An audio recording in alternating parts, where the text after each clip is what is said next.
tarix müəllimələri gəlir yanıma ağlaya yayda ki, qurban olum, məni öyrət ki, mən Azərbaycan tarixini keçə bilim. Deyirəm, necə? Siz heç danışa bilmirsiniz. Bilirsən nə baş verir?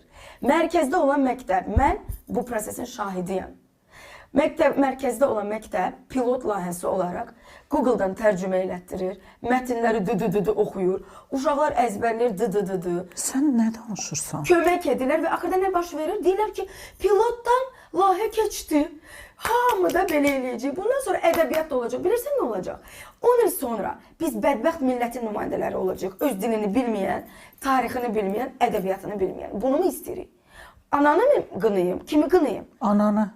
Qınayım. Qına. Yaxşı, ana eləmədi. Ən azından bir məktəbdə düşünsün ki, bacı bilmirlər, tarixi bilməyəcəklər birazdan.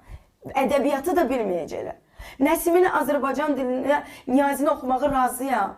Amma bunun izahatını ya da proqramı tam dəyişərək elə etmək lazımdır ki, 4-cü, 5-ci sinifdə uşaqlar danışsın. Danışmırlar eləyirəm. Məktəb eləyə bilməz bunu. Elə bilər. Yəni, eləyə bilməz. Əgər həftədə 2 dəfə Azərbaycan dili tədris olursa, hər gün olsun. Okey, artırmaq lazımdır. Amma bax, hər gün olsun. Münasibət Oynayaraq başqadır. olsun. Münasibət başqadır.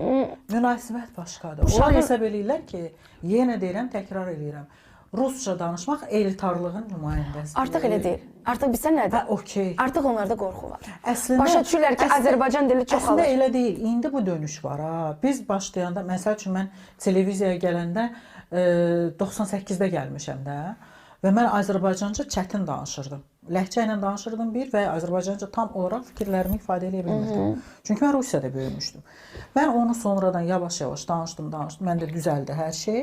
Amma mən Azərbaycan dilli çevrədəydim ha. Yəni ona görə mənim elə bir problemim yox. Sadəcə Rusiyada, yəni evdən sabah heç yerdə danışa bilmirdim axı Azərbaycanca. Mənim problemim o idi. O dövrdə insanlar Rus sektorundan çıxardıb övladını verirdi Azərbaycan sektoruna. İndi tərsini görürük biz. Ulveroçka, mənim yanıma uşaqlar gəlirdi natiqliyə. 14 yaşı var uşağın.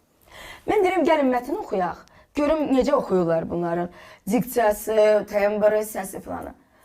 Rus deyirəm, hansı dildə oxuyursan? Deyir, Rus dilində. Qoymuşam Rus dilində mətn, oxuya bilmədi. 14 yaşı var. Oxuya bilmədi. Dedim, bəlkə Azərbaycan dilində deyir, hə, qoyun. Azərbaycan dilində qoydum, oxuya bilmədi. Niyə? İkisindən də yarım yamalaq. Bədbəxt milləti. Mən ona görə deyirəm, birincisi, özünə hörmət edən ilk olaraq. Və inan mənə ki, mən indi öz tələbələrimin arasında görürəm. Onlar, hətta Rusiyadan gələn, məndə tələbələr var. Rusiyadan müharibə dövründə köçüblər, Ukraynadan köçüblər, sıfırdan başlayıblar.